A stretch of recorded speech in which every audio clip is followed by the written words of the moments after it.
Hello प्यारे मित्रों, स्वागत है आप सभी का हमारे यूट्यूब चैनल अनूप स्टडी में। दोस्तों आज की वीडियो में हमारा एक नया लेसन शुरू होगा, ठीक है। पतले लेंसों पे अपवर्तन।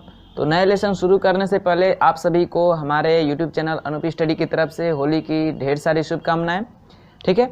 तो चलिए शुरू करेंगे हम लोग आज लेसन नंबर 17। पिछले वीडियो में हम लोग लेसन नंबर 16 के सारे न्यूमेरिकल सॉल्व कर चुके थे और यहाँ हमने बोला था कि अगले लेसन में एक नए चैप्टर शुरू करेंगे, ठीक है। 17 लेसन शुरू करेंगे। तो मैंने कहा था कि इस लेसन को वही लोग बेहतर तरीके से समझ पाएंगे जो लोग गोली दर्पणों पे प्रकाश का परिवर्तन पढ़े हैं, ठीक है। नहीं, लेसन नंबर जो 15 पढ़े हैं अच्छी तरीके से वो इस लेसन को समझ जाएंगे, ठीक है, बहुत कम समय में। तो चलिए जो लोग नहीं देखे होंगे प्लीज़ एक बार जाके देख लीजिएगा प्ले लिस्ट में। तो चलिए शुरू करते हैं हम लोग लेंस, ठीक है। यानी पतले लेंसों पे प्रकाश का अपवर्तन तो हम लोग पढ़ लिए, ठीक है। तो लेंस पढ़ना है, क्या पढ़ना है? लेंसों पे प्रकाश का अपवर्तन पढ़ना है, ठीक है। तो सबसे पहले जान लेते हैं लेंस क्या होता है, ठीक है। तो जो लेंस होता है, लेंस जो होता है वह क्या होता है? तो दो गोलीय पृष्ठों से, ठीक है, दो गोलीय पृष्ठों से घिरा हुआ एक पारदर्शी माध्यम होता है, ठीक है। दो गोलीय पृष्ठों से घिरा हुआ एक पारदर्शी माध्यम को हम लोग लेंस कहते हैं, जिसकी कम से कम एक सतह जो होनी चाहिए वक्रीय होनी चाहिए। क्या होनी चाहिए? वक्रीय होनी चाहिए। तो उसे हम कहते हैं लेंस। जैसे मान लीजिए दो गोली सतह हो, जैसे हम लोग दर्पण पढ़े थे तो कहा था ना कि जो दर्पण होता है एक खोखले कांच का कटा हुआ भाग होता है, ठीक है, जिसके एक परत पे हम पॉलिश कर देते हैं और दूसरा परत परावर्तक बना देते हैं, तो वो दर्पण था। उसी तरह जो गोलीय कोश है जो खोखले गोले का बनाते थे, मान लीजिए उसे हम ठोस ले ले, ठीक है, एक पारदर्शी गोला ले ले, ठीक है, और उसी तरह एक और गोला ले ले। तो दो गोला हो यानी दो गोली पृष्ठ होने चाहिए, ठीक है, और उससे घिरा एक पारदर्शी माध्यम को हम क्या बोलेंगे? लेंस बोलेंगे। जैसे मान लीजिए ये हमारा क्या है? एक गोली पृष्ठ है, ठीक है, और एक ये हमारा गोली पृष्ठ है, ठीक है। ये क्या है? गोली पृष्ठ है। और इसके बीच ये वाला जो गैप है इसमें भी हम क्या करें? एक पारदर्शी द्रव भर दें, ठीक है, या पारदर्शी कोई वस्तु ठोस टाइप की भर दें, ठीक है। क्या करें? इसको ये वाला पोर्शन, ठीक है, ये जो गैप है इसमें भी हम पारदर्शी समझिए, ये भी एक पारदर्शी पदार्थ है, ठीक है, पारदर्शी पदार्थ है। तो इतना भाग इसका काट दे, ठीक है, ये समझिए कि ये पूरा हमारा पारदर्शी एक भाग है, इसमें से ये दो गोले ऐसे रख के हम इतना काट दे तो ये वाला जो पोर्शन निकलेगा, ये वाला जो पोर्शन बनेगा हमारा, ठीक है, ये वाला, ये क्या कहलाएगा? हमारा लेंस कहलाएगा। यही क्या कहलाएगा? लेंस कहलाएगा, ठीक है। या ये एक तो ये लेंस हो गया, या ऐसे कर सकते हैं, ये भी हमारा लेंस हो जाएगा, ये हो गया एक, और ऐसे हो गया, ठीक है। तो इन दोनों गोली पृष्ठों के बीच ये जो पारदर्शी भाग हो जाएगा, ठीक है, ये वाला जो पारदर्शी भाग ये हमारा क्या हो जाएगा? लेंस हो जाएगा। क्या हो जाएगा? लेंस हो जाएगा, ठीक है। तो हमने कहा कि जो लेंस होता है दो गोली कोशों से, ठीक है, दो गोली कोश के बीच घिरा हुआ एक पारदर्शी भाग होता है, ये भी घिरा हुआ है, दोनों गोली कोशों से घिरा हुआ भाग होता है, ठीक है, जिसका कम से कम एक पृष्ठ एक सतह वक्री होना चाहिए। आप चाहें तो ये भी आपका क्या हो जाएगा? जैसे मान लीजिए हमारा एक पारदर्शी भाग है, सॉरी पारदर्शी पदार्थ है, ठीक है, और मैं इधर से ही मान लीजिए यही है तो मैं इतना काट दूं, ठीक है, इतना काट दूं, छोटा बना दे इसको, जैसे है ना, ठीक है। तो चलिए मैं इसी में ये एक गोली कोश लेके और काट दूं तो एक ये साइड बन जाएगा और एक ये साइड बन जाएगा, ठीक है। तो ये भी हमारा क्या है? ये भी लेंस है, क्योंकि देखेंगे तो इसको काट के मैं निकाल दूं तो ऐसे निकलेगा, ठीक है। कैसे निकलेगा? ऐसे निकलेगा ना, ये हमारा पारदर्शी भाग है। तो ये भी क्या है? लेंस ही है। क्या है? ये भी लेंस है। मैंने कहा कि जो लेंस होगा उसका कम से कम एक सतह वक्री होना चाहिए। तो देखिए इसका ये वाला जो सतह है वक्री है ना, वक्री है, मुड़ा हुआ है, ठीक है। तो ऐसे भाग को क्या कहते हैं हम लोग? लेंस कहते हैं। ऐसे पारदर्शी भाग को लेंस कहते हैं। पारदर्शक होना चाहिए, इसमें प्रकाश डाले तो ये आर पार चली जाए, ठीक है। तो ऐसे भागों को हम लोग क्या बोलते हैं? लेंस कहते हैं, ठीक है। जनरली तो लेंस हमारे कई तरह के हो जाएंगे, ठीक है। लेकिन हमें जो लेंस का जो टाइप पढ़ना है मेन 2 ही टाइप पढ़ना है, क्योंकि 2 ही पे हमारा क्या होता है, पूरा ये चैप्टर 2 ही लेंस पे है। जैसे लेंस का हम टाइप पढ़े, लेंस का भाग, तो लेंस के कई भाग है, ठीक है, यानी लेंस कई प्रकार के होते हैं हमारे, लेकिन हमें पढ़ना है सिर्फ 2। एक कौन सा लेंस, तो उत्तल लेंस, और एक क्या पढ़ना है, अवतल लेंस, ठीक है। जैसे दर्पण में हम लोगों ने अवतल उत्तल दर्पण पढ़ा था ना, उसी तरह लेंस पढ़ना है, तो अवतल लेंस और उत्तल लेंस, ठीक है। ये कौन सा लेंस हो जाएगा, ये समतल उत्तल हो जाएगा, ठीक है, समतल अवतल हो जाएगा। ऐसे उभय बनता है, ये जो हमारा है ना उभय अवतल है, ये होता है उभय उत्तल होता है, यानी दोनों तरफ उत्तल का जो साइन है ऐसे होता है, ठीक है। अभया उत्तल, अभया अवतल, ठीक है, एक तरफ उत्तल एक तरफ अवतल हो जाएगा, यानी यही जो है एक तरफ क्या हो जाएगा, ऐसे हो जाएगा, तो एक तरफ ऐसे हो जाएगा, तो ये हमारा अवतल उत्तल हो जाएगा, ठीक है। तो ये भी क्या है, लेंस है, तो ऐसे लेंस कई बनेंगे, कई टाइप के लेंस बनेंगे, लेकिन हमें मेन पढ़ना है एक उत्तल लेंस और एक अवतल लेंस, ठीक है। उत्तल लेंस किसे कहेंगे, तो वह लेंस जिसका जो बीच वाला भाग हो, ठीक है, यानी जिसका बीच वाला भाग हो वह उभरा हुआ हो, क्या हो, उभरा हुआ हो, यानी वैसा लेंस जो किनारों पे पतला हो और बीच में क्या हो, मोटा हो, उसे हम लोग क्या बोलते हैं, उत्तल लेंस। ऐसा किस फिगर में बन रहा है, इस वाले फिगर में, यानी यहाँ जो हमारा लेंस निकलेगा वो निकलेगा उत्तल लेंस। कौन सा लेंस निकलेगा, उत्तल लेंस निकलेगा, ठीक है।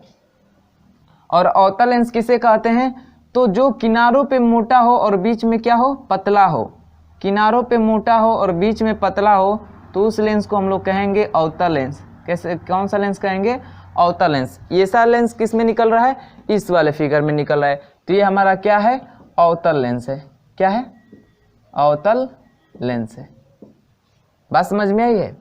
तो लेंस हमारे 2 टाइप्स के होते हैं, मुख्यतः मेनली 2 टाइप्स, उत्तल लेंस और अवतल लेंस।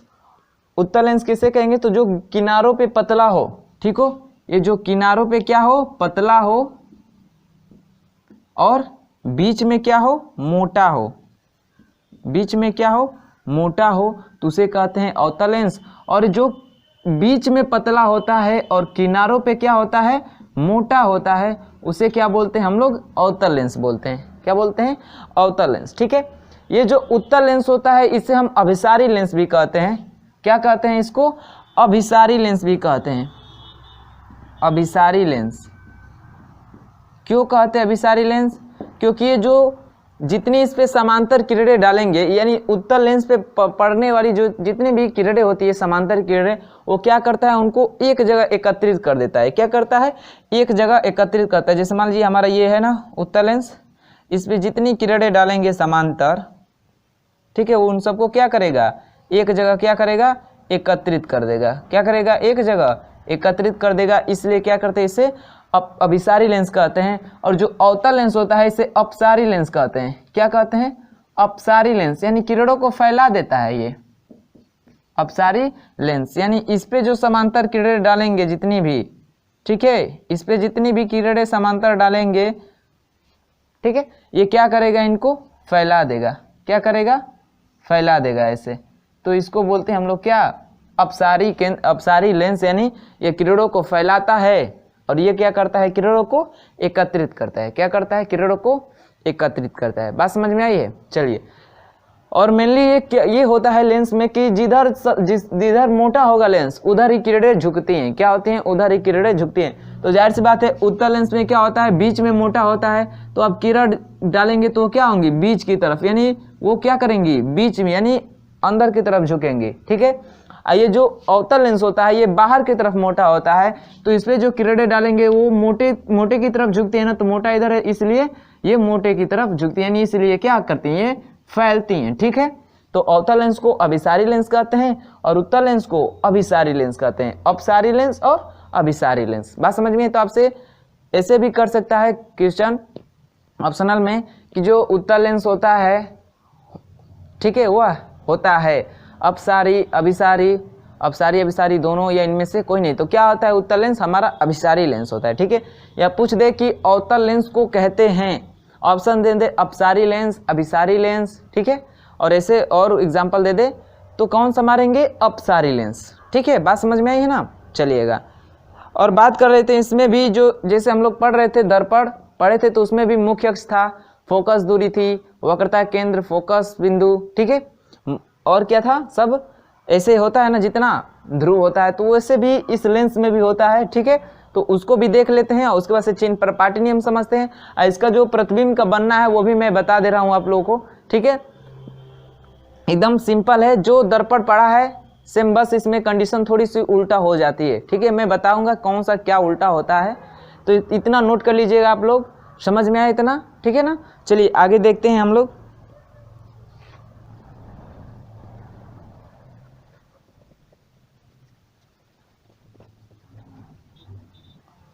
देखिएगा, जैसे हम लोग दर्पण में पढ़े थे कुछ परिभाषाएं, वैसे ही समझिए ये भी है। ठीक है ना, तो जो हमारा लेंस होता है जनरली, अब कोई भी लेंस ले लीजिए, उत्तल लेंस ले लीजिए या अवतल लेंस। ठीक है, मैं उत्तल लेंस बना ले रहा हूं।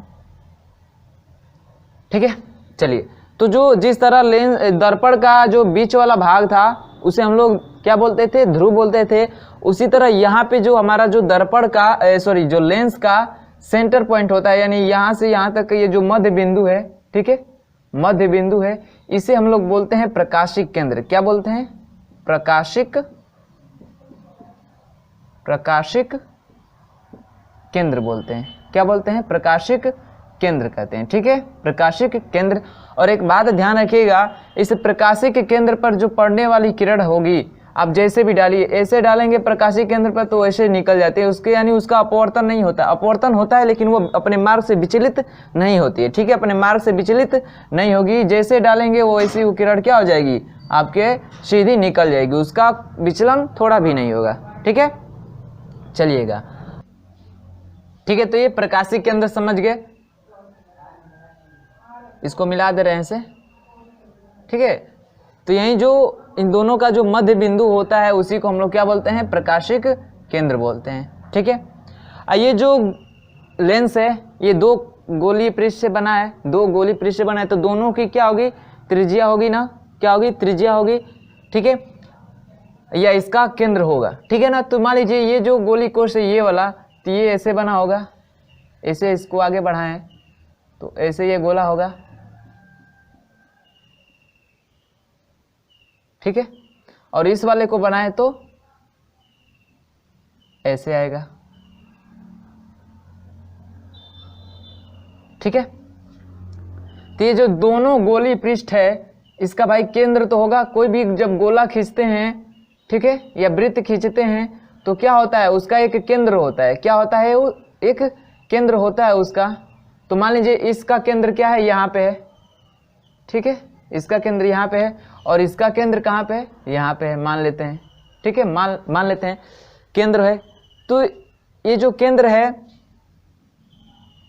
इन दोनों केंद्रों को, ठीक है, और इस प्रकाशिक केंद्र को मिलाते हुए एक हम रेखा खींच दे तो इस रेखा को हम लोग बोलते हैं मुख्य अक्ष। क्या बोलते हैं, मुख्य अक्ष बोलते हैं। ठीक है, जैसे दर्पण में हम लोग ध्रुव को और उस दर्पण के वक्रता केंद्र को मिलाते हुए एक रेखा खींच दे रहे थे, मुख्य अक्ष बन रहा था। तो यहाँ पे प्रकाशिक केंद्र, ठीक है, प्रकाशिक केंद्र और इन दोनों गोली जो पृष्ठ हैं इसके केंद्र को मिलाते हुए एक रेखा खींच देंगे तो उसे हम लोग बोलते हैं मुख्य अक्ष बोलते हैं। ठीक है, क्या बोलते हैं, मुख्य अक्ष। तो इसका मुख्य अक्ष हो गया, इसमें दो केंद्र हो रहे हैं। ठीक है, दो केंद्र, क्योंकि ये दो गोली पृष्ठ से मिलकर बना है तो दो केंद्र होगा। अब वहाँ पे हम लोग पढ़े कि ध्रुव और वक्रता केंद्र के बीच की बीच का जो मध्य भाग होता है, यानी उसका मध्य बिंदु जो होता है फोकस दूरी होता है हमारा। क्या होता है, फोकस दूरी, या जो किरणें होती हैं। ठीक है, यहाँ पे दूसरे ग्राफ देखिएगा, जो किरणें होती हैं हमारी, जो मुख्य अक्ष के समांतर जाएंगी, क्या जाएंगी, मुख्य अक्ष के समांतर जो जाती हैं किरणें। ठीक है, मुख्य अक्ष के जो समांतर किरणें जाती हैं वो अपवर्तन के पश्चात जिस बिंदु पर मुख्य अक्ष को काटती हैं उसे हम लोग बोलते हैं फोकस बिंदु। क्या बोलते हैं, फोकस बिंदु। तो इसमें क्या होगा, ये वाला जो फोकस बिंदु होता है ये हमारा जो है वक्रता केंद्र है। ठीक है, यानी ये गोली पृष्ठ का केंद्र है। ठीक है, तो जो केंद्र होता है, जाहिर सी बात है जो हमारा जो वक्रता केंद्र होता है, दर्पण में हम लोग पढ़े थे कि जो वक्रता केंद्र R होता है वो 2f के बराबर होता है। तो हम इस बिंदु को 2f दर्शा सकते हैं, 2f, f और 2f, क्योंकि ये जो यहाँ से यहाँ तक की दूरी है वो f है और ये भी दूरी f होती है। तो इन दोनों को जोड़ देते हैं तो 2f के बराबर हो जाता है ये टोटल दूरी। ये टोटल दूरी किसके बराबर हो जाता है? 2f के बराबर हो जाता है। ठीक है, तो इसलिए इसको 2f कर दिए, इसको f कर दिए। तो इधर भी तो हमारा है एक वक्रता केंद्र, तो इधर भी है ना, तो ये हमारा हो जाता है 2f डैश हो जाता है और ये क्या हो जाता है? f डैश हो जाता है। तो इसमें दो फोकस दूरी होती है और दो वक्रता केंद्र होते हैं। क्या होते हैं? वक्रता केंद्र, यानी लेंस में दो फोकस दूरियां होती हैं और दो वक्रता केंद्र होते हैं या वक्रता त्रिज्या होती हैं। ठीक है, क्यों होती हैं? क्योंकि ये दो गोली पृष्ठों से मिलके बना होता है। इसको 2f कहेंगे, इसको 2f, क्योंकि जो वक्रता केंद्र होता है f के 2 गुने के बराबर होता है, इसलिए इसको 2f, इसको f। ये जो प्रकाशीय केंद्र है इसको c से डिनोट करते हैं। प्रकाशीय केंद्र को किससे डिनोट करते हैं? c से। वक्रता केंद्र को चूंकि c से डिनोट करते हैं दर्पण में, तो यहाँ पे प्रकाशीय केंद्र को c से डिनोट कर दिए, इसलिए ये f को, ये वक्रता केंद्र को c से न डिनोट करके 2f कर दे रहे हैं, क्योंकि इसके बीच ये जो दूरी होती है दोनों दूरी के क्या होता है? बराबर होते हैं दोनों दूरियां, तो इसलिए टोटल दूरी 2f हो जाएगी। ठीक है, देखिएगा उसमें जो हम लोग वक्रता केंद्र पे कोई भी किरण डाल रहे थे तो उसी पे उसका परिवर्तन हो जा रहा था। उसी तरह इसमें प्रकाशीय केंद्र पे जो भी किरणें डालते हैं वो उसी मार्ग पे क्या हो जाती है? चली जाती है, उसका विचलन नहीं होता है, उसका विचलन नहीं होता है। ठीक है, तो इतना समझ में आया आप लोगों को? प्रकाशीय केंद्र, तो ये जो लेंस होता है इसके मध्य बिंदु को प्रकाशीय केंद्र कहते हैं, जहाँ पे पड़ने वाली प्रकाश की किरणें बिना विचलित हुई अपने सीधे मार्ग पे क्या हो जाती है? आगे चली जाती है, उसे कहते हैं प्रकाशीय केंद्र। ठीक है, अब ये जो लेंस है जिस गोली कोश का बना होता है उसके केंद्र को हम लोग वक्रता केंद्र बोलते हैं। ठीक है, वक्रता केंद्र जिसको 2f से डिनोट किया जाता है। ठीक है, और लेंस के समांतर जानने वाली किरणें जिस मुख्य अक्ष को जिस बिंदु पे काटती है उसे हम लोग बोलते हैं फोकस बिंदु। ये क्या बोलते हैं? फोकस बिंदु। और चूंकि हमारा जो लेंस होता है 2 गोली पृष्ठ से बना होता है तो इसमें भी 2 फोकस होते हैं। ठीक है, तो ये इसको हम लोग क्या बोलते हैं? प्रथम फोकस बोलते हैं। f डैश को बोलते हैं प्रथम फोकस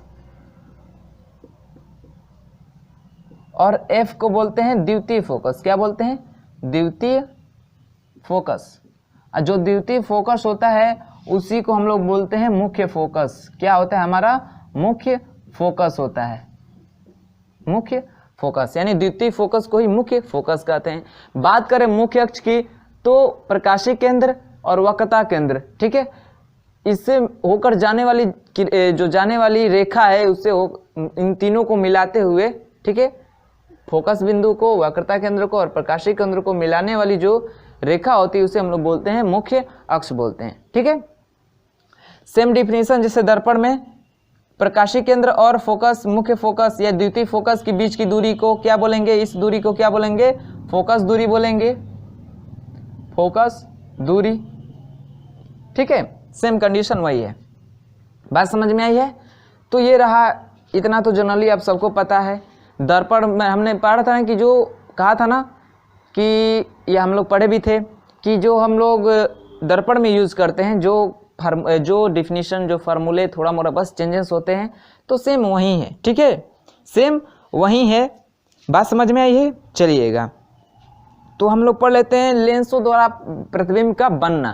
क्या बन लेते हैं? प्रतिबिंब का बनना लेंसों द्वारा, यानी उत्तल लेंस द्वारा प्रतिबिंब कहाँ कहाँ कैसे बनता है और अवतल लेंस द्वारा प्रतिबिंब कहाँ कहाँ कैसे कैसे बनता है, तो समझ लेते हैं उसको। ठीक है, चलिएगा, तो इतना नोट कर लीजिए आप लोग।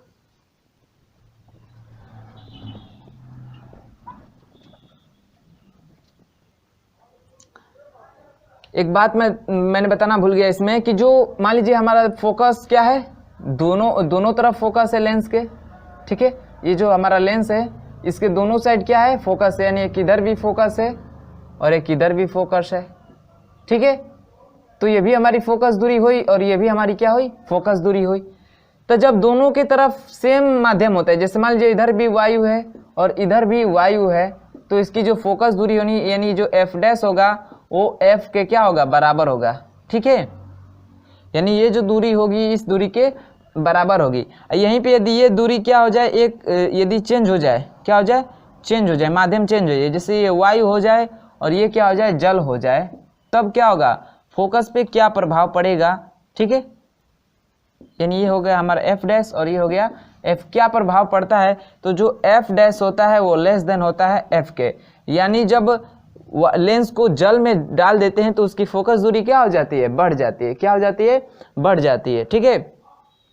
और जाहिर सी बात है जब फोकस दूरी बढ़ेगी तो जो उसकी शक्ति होगी, यानी जो उसका शक्ति होगा वो क्या हो जाता है, घट जाता है, क्या हो जाता है, कम हो जाता है। क्यों, क्योंकि शक्ति का फार्मूला होता है 1/f, यानी वृत्तक्रमानुपाती होता है, यानी इसको कांस्टेंट कर दे तो क्या होता है, वृत्तक्रमानुपाती होता है। जो पावर यानी शक्ति होती है फोकस दूरी के वृत्तक्रमानुपाती होती है, फोकस दूरी बढ़ेगी तो पावर आपका घट जाएगा। इसका हम लोग आएगा, ठीक है, आगे ये टॉपिक आएगा शक्ति के बारे में, ठीक है।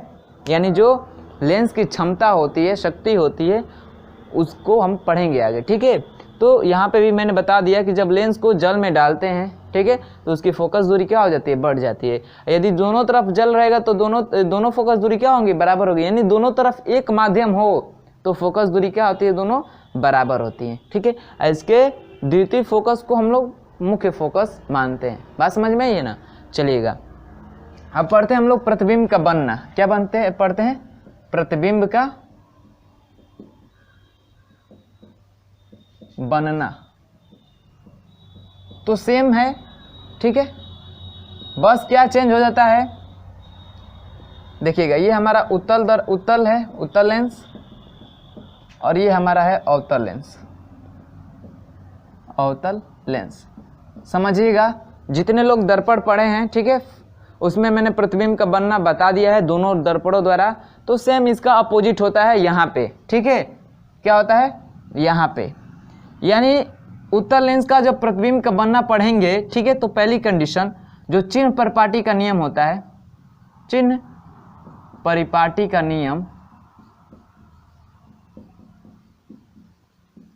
वो क्या होता है, दर्पण और लेंस के लिए समान होता है, दर्पण और लेंस के लिए क्या होता है, समान होता है। इसका मतलब जो U होता है वो तो सदैव ऋणात्मक होता है, ठीक है। F जो होता है उत्तल लेंस या उत्तल दर्पण हो उसमें क्या होता है, ये पॉजिटिव होता है, और U जो होता है V जो होता है वो भी क्या होता है, पॉजिटिव होता है, ठीक है। बस एक कंडीशन, हाँ पॉजिटिव होता है, ठीक है। चलिएगा एक कंडीशन को छोड़ के, कब, जब C और F के बीच क्या हो, वस्तु हो, C व F के बीच क्या हो, वस्तु को रखते हैं, के बीच वस्तु को रखते हैं, तब के लिए इसको छोड़ के, ठीक है। C व F के यानी प्रकाशीय केंद्र और फोकस के बीच जब वस्तु को रखते हैं तो उस कंडीशन को छोड़ के जो भी होता है वो पॉजिटिव होता है हमेशा के लिए, ठीक है ना। किस में, उत्तल लेंस में। तो ये तो हो गया चिन्ह परिपाटी का नियम, ठीक है। अवतल की बात कर ले तो इसमें भी जो चिन्ह परिपाटी का नियम होता है जो दर्पण का होता है वही होता है, ठीक है, चिन्ह परिपाटी का नियम।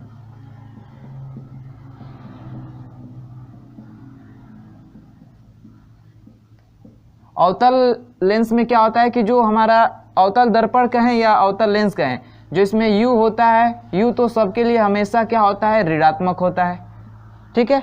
F इसमें क्या होता है, F तो दर्पण में भी F हमारा ऋणात्मक होता है, तो इसमें भी क्या होता है, ऋणात्मक होता है, ठीक है। और जो V होता है वो भी क्या होता है, ऋणात्मक होता है। तो दर्पण में देखे होंगे या लेंस में देखे होंगे, ये जो चिन्ह परिपाटी का नियम है, ठीक है, जो उत्तल लेंस का होता है, जो उत्तल दर्पण का जो चिन्ह परिपाटी का नियम होता है सेम होता है, लेंस हो या दर्पण हो। और अवतल लेंस का जो चिन्ह परिपाटी का नियम होता है या अवतल दर्पण का कहिए, उन दोनों का चिन्ह परिपाटी नियम जो क्या होता है, सेम होता है, ठीक है।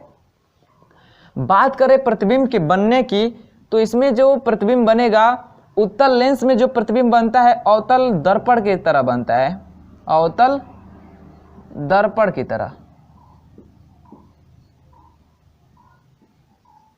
ठीक है, अवतल दर्पण की तरफ। इसलिए मैंने कहा था कि जो लोग गोलीय पृष्ठों पर प्रकाश का परावर्तन पढ़े हैं उनको ये बिल्कुल आसान लगेगा, हलवा लगेगा। क्यों, क्योंकि जो अवतल दर्पण पे हमने प्रतिबिंब का बनना पड़ चुका है कि यहाँ पे रखते हैं तो यहाँ प्रतिबिंब बनता है, तो सेम होता है ये उत्तल लेंस में।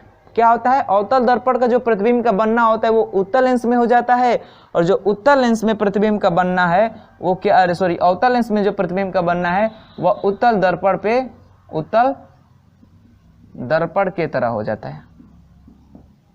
ठीक है, उत्तल दर्पण की तरह हो जाता है। बात सेम है। जैसे मैं समझा दूं आपको, ठीक है, जैसे हम लोगों ने पढ़ा है या आपको मैं दिखा दे रहा हूं, ठीक है, आपका चार्ट दिखा दे रहा हूं मैं इसमें से, ठीक है, और चार्ट के द्वारा मैं समझा दे रहा हूं आपको। जैसे देखिए, उत्तल लेंस द्वारा प्रतिबिंब का बनना जो होता है अवतल दर्पण की तरह प्रतिबिंब के बनने के बराबर होता है। यानी जैसे अवतल दर्पण पे प्रतिबिंब बनता है वैसे उत्तल दर्पण पे प्रतिबिंब हमारा बनता है। देखिए चार्ट के थ्रू आपको समझाते हैं, देखिएगा चार्ट पे कह रहा है जब वस्तु अनंत पर हो तो प्रतिबिंब की स्थिति कहाँ होती है, फोकस पे, और प्रकृति क्या होती है कि वह वास्तविक बनता है, उल्टा बनता है तथा बहुत छोटा बनता है। ठीक है, तो इसी तरह हम लोग दर्पण में भी देखे थे, अवतल दर्पण में, क्योंकि उत्तल लेंस में देखिए, उत्तल लेंस का हम चार्ट दिखा रहे हैं और अवतल दर्पण द्वारा प्रतिबिंब का जो बनना है उसके थ्रू हम आपको समझा रहे हैं। ठीक है, या मैं आपको दोनों का चार्ट दिखा दे रहा हूँ। ठीक है, दोनों का चार्ट दिखा दे रहा हूँ, उत्तल दर्पण का और उत्तल लेंस का, सॉरी अवतल दर्पण का और उत्तल लेंस का चार्ट दिखा रहा हूँ। अब देखिए उन दोनों का कॉम्बिनेशन मिलाइए, देखिए सेम मिलेगा। क्या मिलेगा? सेम मिलेगा। जो उसमें सी होता है, दर्पण में जो सी होता है वो लेंस में 2f होता है। ठीक है ना, क्या होता है? 2f होता है। बस ये कंडीशन आप लोग ध्यान में रखिएगा। और देखिए दोनों चार्टों को आप लोग देखिए, आपको दोनों में फर्क दिख जाएगा, तनिक भी फर्क नहीं मिलेगा। यानी इसलिए मैंने कहा कि जो उत्तल लेंस होता है वह अवतल दर्पण की तरह जो प्रतिबिंब बनता है वो उत्तल लेंस पे भी वैसे ही प्रतिबिंब हमारा बनता है। जैसे दोनों आप लोग चार्ट को देखिएगा। ठीक है, और देखिए कह रहा है इसमें कि जो अनंत पर वस्तु रख रहे हैं लेंस में, उत्तल लेंस में, ठीक है, अनंत पे वस्तु रख रहे हैं तो प्रतिबिंब कहाँ बन रहा है? फोकस पे। और जो दर्पण आप लोग देखिएगा, दर्पण में भी आपको चार्ट मैंने दिखाया था तो उस पर भी लिखा है अनंत पे वस्तु को रखेंगे तो जो फोकस है, प्रतिबिंब की स्थिति वो कहाँ बनेगी? फोकस पे। और प्रकृति क्या है? वास्तविक, उल्टा, लगभग बिंदु के आकार का, यानी बहुत छोटा। उसी तरह आपको लेंस में भी दिया है, कह रहा है कि जो अनंत पर वस्तु को रखेंगे तो फोकस पे बनेगा, वास्तविक, उल्टा और बहुत छोटा बनेगा। ठीक है, अब कह रहा है अगला देखिए, अनंत और वक्रता केंद्र के बीच, वक्रता केंद्र मतलब 2f। ठीक है, तो देखिए इसमें भी कह रहा है कि अनंत और 2f के बीच रखने पे लेंस की दूसरी ओर मतलब पॉजिटिव की तरफ। ठीक है, क्या कह रहा है कि लेंस की दूसरी ओर f तथा 2f के बीच, और यहाँ पे भी देखिए अनंत और वक्रता के बीच में रखते हैं तो वक्रता केंद्र और फोकस के बीच बनता है, यानी 2f और f के बीच ही बनता है। तो इन दोनों का आप दोनों को कंपेयर करेंगे तो इसमें थोड़ा भी फर्क नहीं पड़ेगा। ठीक है, तो इसलिए मैंने कहा कि जो दर्पण का जो प्रतिबिंब बनना है तो अवतल दर्पण का जो प्रतिबिंब के बनने की कंडीशन है वो उत्तल लेंस की है, और जो उत्तल दर्पण की जो प्रतिबिंब बनने की कंडीशन है वो अवतल लेंस की है। ठीक है, तो कंडीशन आपको पता चल गया। आपको जब भी लेंस में आ जाए तो उत्तल लेंस का जो प्रतिबिंब की बनने की कंडीशन रखे प्रतिबिंब को, तो उत्तल लेंस को आप लोग अवतल दर्पण समझिएगा और अवतल लेंस को उत्तल दर्पण समझिएगा। और उसका आपको पता है, किसी एक का भी आप प्रतिबिंब बनने की कंडीशन समझ गए तो आप दूसरे की कंडीशन निकाल सकते हैं। ठीक है, कि कैसे उस पर प्रतिबिंब बनेगा। ठीक है, तो मैं होप करता हूँ कि आप लोगों को पूरी तरह से समझ में आ गया होगा कि कैसे प्रतिबिंब बनता है। नहीं है तो आपको चार्ट तो दिखाई दिया गया है, आप लोग चार्ट के द्वारा ही आप लोग क्या करिए, याद कर लीजिए। ठीक है, नहीं तो यहाँ पे भी बताऊंगा तो ज़्यादा समय लगेगा। ठीक है, तो आज की वीडियो में बस इतना ही रहने देते हैं। ठीक है, आगे की जो भी टॉपिक्स हैं उसको अगले वीडियो में पढ़ेंगे।